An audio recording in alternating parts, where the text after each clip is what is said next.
તો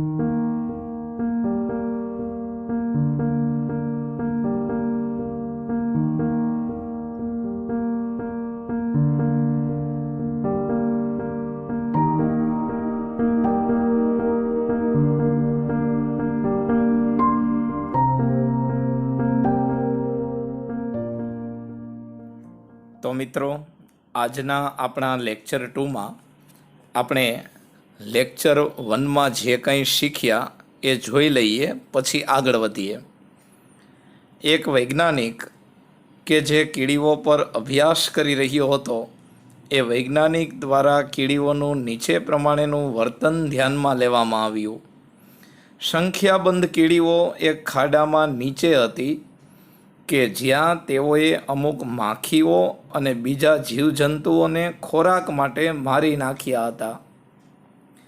કીડીઓએ આ જીવજંતુઓના ટુકડાઓને રાફડા સુધી લઈ જવાનું શરૂ કર્યું. આ કાર્ય એના માટે મુશ્કેલ હતું, કારણ કે ખાડાની બાજુઓ સીધા ઢાળવાળી હતી અને કીડીઓના કદને ધ્યાનમાં લઈએ તો એ વજન કે જે વજન તેઓ ઊંચકી રહી હતી એ ખૂબ જ ભારે હતો. એ વજન એટલો હતો જાણે કે કોઈ લોકોના સમૂહમાં દરેક વ્યક્તિ 200 પાઉન્ડ ઊંચકીને જતો હોય અને બરાબર એ જ સમયે એક ઊભો ખડક ચડતો હોય. હવે કીડીઓએ તરત જ આ રીતે પોતાના કામનું આયોજન કર્યું. જ્યારે અમુક કીડીઓ જીવજંતુના ટુકડાઓને ઊંચકીને લઈ જઈ રહી હતી, ત્યારે બીજી કીડીઓ આગળ ચાલી ગઈ અને એવી કોઈ પણ રેતી કે નાના પથ્થરને સાફ કરી નાખ્યો જે માર્ગમાં અવરોધરૂપ હતા. અમુક એવા પોઈન્ટ્સ કે જ્યાં પગ રાખવાની જગ્યા મેળવવી પણ મુશ્કેલ હતી, ત્યાં આ બીજી કીડીઓ એવી પોઝિશનમાં ગોઠવાઈ ગઈ કે વજન ઊંચકીને આવતી કીડીઓ સરળતાથી તેના ઉપર ચઢીને જઈ શકે. હવે આપણે બીજો લેક્ચર જોઈએ. Near the top of the pit. Top એટલે ટોચ અને પીટ એટલે ખાડો. તો near the top of the pit, ખાડાની ટોચ નજીક. હાવેવર, જોકે there was a small part of the way. રસ્તાનો એક નાનો એવો ભાગ હતો. ખાડાની ટોચની નજીક રસ્તાનો એક નાનો એવો ભાગ હતો, એટલે કે નાનો એવો રસ્તો હતો. which was completely smooth and steep. Smooth એટલે લીસું અને સ્ટીપ એટલે સીધા ઢાળવાળું. ખાડાની ટોચની નજીક એક નાનો એવો રસ્તો હતો જે લીસો અને સીધા ઢાળવાળો હતો. હિયર ધેર વેર નો ફૂટહોલ્ડ્સ. ફૂટહોલ્ડ એટલે પગ રાખવાની જગ્યા. ખાડાની ટોચની નજીક રસ્તો નાનો એવો હતો, લીસો હતો, સીધા ઢાળવાળો હતો. હિયર ધેર વેર નો ફૂટહોલ્ડ્સ.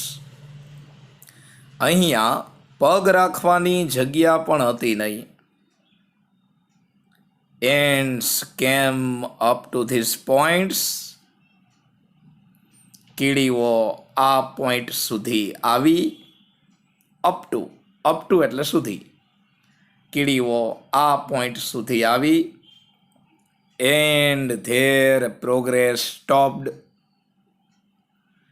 અને ત્યાં જ તેઓનું આગળ વધવાનું કાર્ય અટકી ગયું. પ્રોગ્રેસ એટલે આગળ વધવાનું કાર્ય. ખાડાની ટોચની નજીક કે જે નાનો એવો રસ્તો હતો, લીસો હતો, સીધા ઢાળવાળો હતો, અહીં સુધી કીડીઓ આવી, પણ અહીંયા પગ રાખવાની પણ જગ્યા હતી નહીં, એટલે કીડીઓનું આગળ વધવાનું કાર્ય અટકી ગયું. It seemed that. એવું લાગતું હતું કે આફ્ટર ઓલ, છેવટે તો, they had been defeated, કે તેઓને હરાવી દેવામાં આવી. ડિફીટ એટલે હરાવવું, અને સીમ એટલે લાગવું. એવું લાગતું હતું કે છેવટે કીડીઓ હારી ગઈ. એવું લાગતું હતું કે હવે કીડીઓ અહીંથી આગળ વધી શકશે નહીં. ઓફ ધ મેની એન્ડ્સ, ઘણી કીડીઓની વચ્ચે, વાક્યની શરૂઆતમાં ઓફ આવે એટલે ઓફનો અર્થ વચ્ચે થાય. ઓફ ધ મેની એન્ડ્સ, એ ઘણી કીડીઓની વચ્ચે, which try to climb this part, કે જે આ ભાગને ચડવાનો પ્રયત્ન કરતી હતી. એ ઘણી કીડીઓ કે જે આ ભાગને ચઢવાનો પ્રયત્ન કરતી હતી, એ ઘણી કીડીઓની વચ્ચે only one reached the top, માત્ર એક કીડી જ ટોચ સુધી પહોંચી. બહુ બધી કીડીઓ આ લીસો સીધા ઢાળવાળો રસ્તો ઓળંગવાનો પ્રયાસ કરતી હતી, પણ તેમાંથી એક જ કીડી ટોચ સુધી પહોંચી. This ant was immediately met by a number of ants. This ant was immediately met. આ કીડીને તરત જ મળવામાં આવ્યું. કોના દ્વારા? by number of ants from the ant hill, રાફડામાંની સંખ્યાબંધ કીડીઓ દ્વારા આ કીડી જે ટોચ સુધી પહોંચી એને રાફડામાંની સંખ્યાબંધ કીડીઓ મળવા પહોંચી ગઈ. ટુ whom, કે જેને it conveyed a message, કે જેને એ કીડીએ એક મેસેજ આપ્યો. કન્વે એટલે પાઠવવું. પેલી જે કીડી ટોચ પર આવી હતી એણે રાફડામાંની બીજી બધી કીડીઓને એક સંદેશો આપ્યો. શું સંદેશો આપ્યો હશે? કે નીચે ખાડામાં બહુ બધી કીડીઓ મુશ્કેલીમાં છે, એને બચાવવા માટે તમે આવો, આવો કોઈક message પાઠવ્યો. And now an amazing thing happened. અને હવે એક રસપ્રદ વસ્તુ બની. The ants at the top, ટોચ પરની કીડીઓએ begun climbing down into pit backward. Climb down એટલે નીચે ઉતરવું. The ants at the top, ટોચ પરની કીડીઓએ begun climbing down, નીચે ઉતરવાનું શરૂ કર્યું. ક્યાં? તો કે into the pit backward, પાછું ખાડાની અંદર. જે ટોચ પરની કીડીઓ હતી એ ખાડામાં ફસાયેલી કીડીઓને બચાવવા માટે એ કીડીઓએ ફરીથી ખાડામાં નીચે ઉતરવાનું શરૂ કર્યું. કઈ રીતે? each holding the tail end of another ant in front, કે દરેક કીડીએ આગળવાળી કીડીની પૂંછડી પકડીને, દરેક કીડીએ આગળવાળી કીડીની પૂંછડી પકડીને નીચે ઉતરવાનું શરૂ કર્યું. In this way, આ રીતે an ant chain was formed. form એટલે બનાવવું. આ રીતે an ant chain was formed, કીડીઓની એક સાંકળ બનાવવામાં આવી. which slowly dropped down the steep side, કે જે ધીમે ધીમે સીધા ઢાળવાળી બાજુઓથી નીચે ઉતરવા લાગી. પેલી જે ખાડામાં ફસાયેલી કીડીઓ હતી એ સીધો ઢાળ ચડી શકતી નહોતી. એને બચાવવા માટે જે ટોચ ઉપર કીડીઓ હતી, રાફડામાંની કીડીઓ, એ નીચે ઉતરી. when it reached the ants waiting with their loads, જ્યારે એ સાંકળ, ઈટ સાંકળ માટે વાપરેલું છે, જ્યારે એ સાંકળ વજન સાથે રાહ જોતી કીડીઓ સુધી પહોંચી ત્યારે they easily climb up the chain.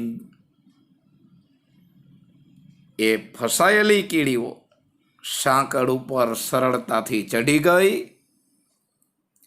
And came out at the top, અને ટોચ ઉપર બહાર આવી ગઈ.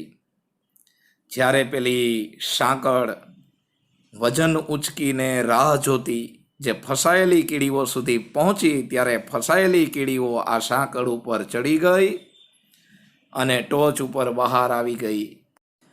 Next paragraph. સચ બિહેવિયર, આવું વર્તન, showing the cleverness of ants, કીડીઓની હોશિયારી બતાવતું. એડેપ્ટનેસ એટલે હોશિયારી. Such behaviour showing the adeptness of ants, કીડીઓની હોશિયારી બતાવતું આવું વર્તન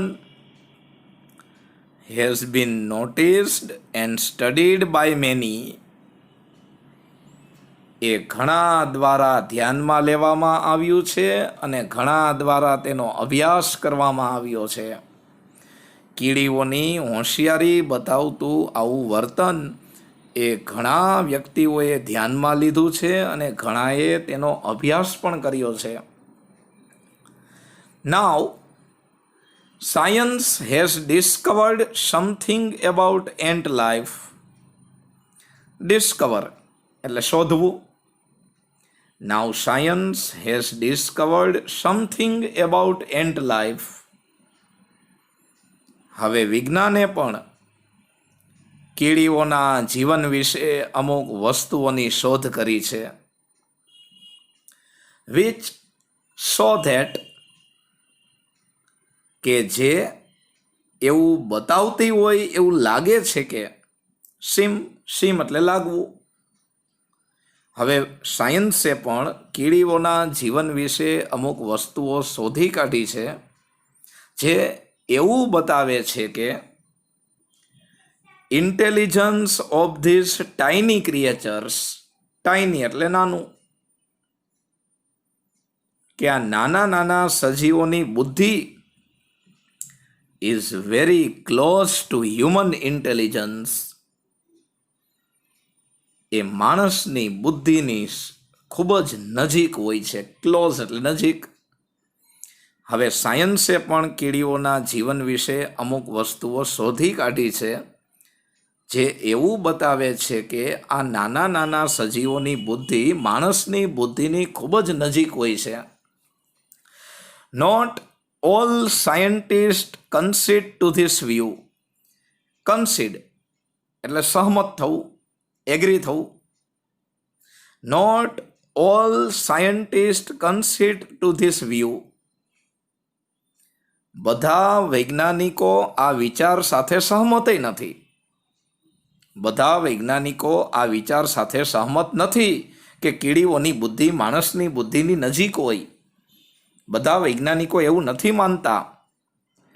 but you may look at some of this facts. Facts એટલે હકીકત. But you may look at some of this facts, પણ તમે પોતે જ આમાંથી અમુક હકીકતને જોઈ શકો છો. And form your own opinion.